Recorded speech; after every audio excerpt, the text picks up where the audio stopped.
प्रदेश के मुख्यमंत्री नायाब सिंह सैनी पार्टी के प्रत्याशी डॉक्टर अशोक तंवर के समर्थन में डबवाली विधानसभा क्षेत्र के गांव गोरीवाल की अनाज मंडी में पहुंचे, जहां उन्होंने विजय संकल्प रैली को संबोधित किया। खास बात यह है कि जब मुख्यमंत्री नायाब सिंह सैनी व भाजपा के सिरसा लोकसभा के प्रत्याशी डॉक्टर अशोक तंवर पार्टी के तमाम बड़े नेताओं के साथ मंच पर पहुंचे तो लोगों ने पूरे जोश के साथ गगनभेदी नारे लगाकर उनका गर्मजोशी से स्वागत किया। यह रैली भाजपा नेता आदित्य देवीलाल के संयोजन में हुई, जिसमें उमड़े भारी जन सैलाब को देखकर मुख्यमंत्री भी गदगद नजर आए। मुख्यमंत्री ने कहा कि 25 मई को देश की सबसे बड़ी पंचायत का चुनाव है। 2014-2019 में लोगों ने प्रधानमंत्री के रूप में नरेंद्र मोदी के ऊपर विश्वास जताया। अब लोगों का यह विश्वास और पुख्ता हुआ है। प्रधानमंत्री नरेंद्र मोदी ईमानदारी से काम करते हुए देश को आगे बढ़ा रहे हैं। देश के गरीब, किसानों, महिलाओं, विधवा सभी वर्गों की चिंता मोदी करते हैं। 2014-2024 के भारत में जमीन आसमान का अंतर है। उन्होंने कहा कि किसानों के हित में काम करना हो, चाहे महिला सशक्तिकरण की बात हो, हर क्षेत्र में प्रधानमंत्री ने काम किया, जबकि कांग्रेस ने महिलाओं के राशन के बिल तक रोक लिए, जबकि मोदी सरकार ने नारी शक्ति वंदन बिल लाकर महिलाओं का मान बढ़ाने का काम किया।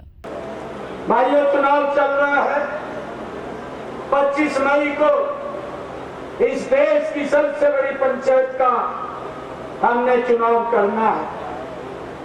मुझे ध्यान में है कि लगातार 2014, 2019 इस देश के लोगों का बड़ा विश्वास नरेंद्र मोदी जी के ऊपर बढ़ रहा है और हर बार चुनाव के अंदर नरेंद्र मोदी जी जो ईमानदारी से काम कर रहे हैं, देश को जो आगे बढ़ाने का काम कर रहे हैं, जो देश के गरीब की चिंता कर रहे हैं, जो देश के किसान की चिंता कर रहे हैं, जो देश की महिलाओं की चिंता कर रहे हैं, जो देश के युवाओं की चिंता करते हुए इस देश के विश्वास को लगातार बड़ा नरेंद्र मोदी जी के पक्ष में देश के लोग कर रहे हैं।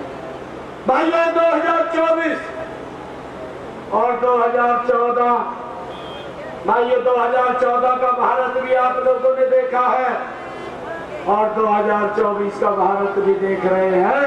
एक जमीन आसमान का अंतर आप लोगों को इन 10 वर्षों के अंदर नजर आ रहा है। भाइयों, चाहे देश की समस्याएं हैं, एक एक समस्या का समाधान इन 10 वर्षों में नरेंद्र मोदी जी ने किया है।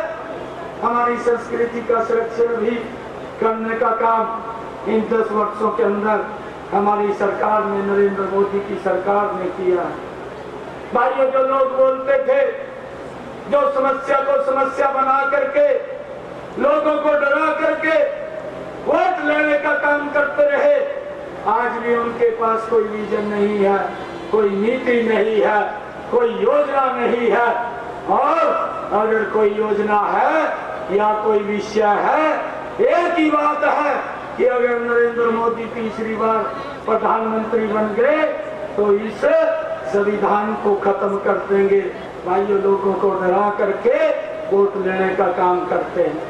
वहीं भाजपा प्रत्याशी अशोक तंवर ने कहा कि यह चुनाव देश को बनाने का चुनाव है। देश को दुनिया की तीसरी इकॉनमी बनाने का जो सपना प्रधानमंत्री नरेंद्र मोदी ने देखा है, उसे हम सबने मिलकर पूरा करना है। अशोक तंवर ने कहा कि देश को बनाने का जज्बा किसी के पास है तो वह भाजपा है। मुख्यमंत्री जी अभी कह रहे थे पीछे कि 2014 वाला भारत और 24 वाला भारत, बहुत अंतर है इस भारत के अंदर। तो मैं तो इतना ही सब लोगों से कह सकता हूँ कि आप सबके आशीर्वाद से जब 25 तारीख को वोट पड़े तो बहुत मजबूत हिस्सेदारी सिरसा के लोग सुनिश्चित करें। मोदी जी को 400 पार के साथ 4 जून को हमारी 10 की 10 लोकसभा सीटें और विधानसभा में हमारे बड़े भाई और इस प्रदेश के मुख्यमंत्री जो बाई इलेक्शन लड़ रहे हैं, वो मजबूत हिस्सेदारी के साथ आप सुनिश्चित कर दिए है। जो उद्योग धंधों की कमी है, क्योंकि यहाँ पर आज फूड प्रोसेसिंग इंडस्ट्री की जरूरत है, आज यहाँ पर एग्रोबेस इंडस्ट्री की जरूरत है, आज यहाँ पर जो हम नरमा पैदा करते हैं, जैसे हमने कहा कि पूरे देश का 5% नरमा और हरियाणा का 50% नरमा यहाँ पर पैदा होता है। तो ये सौगात आने वाले समय में दीजिए।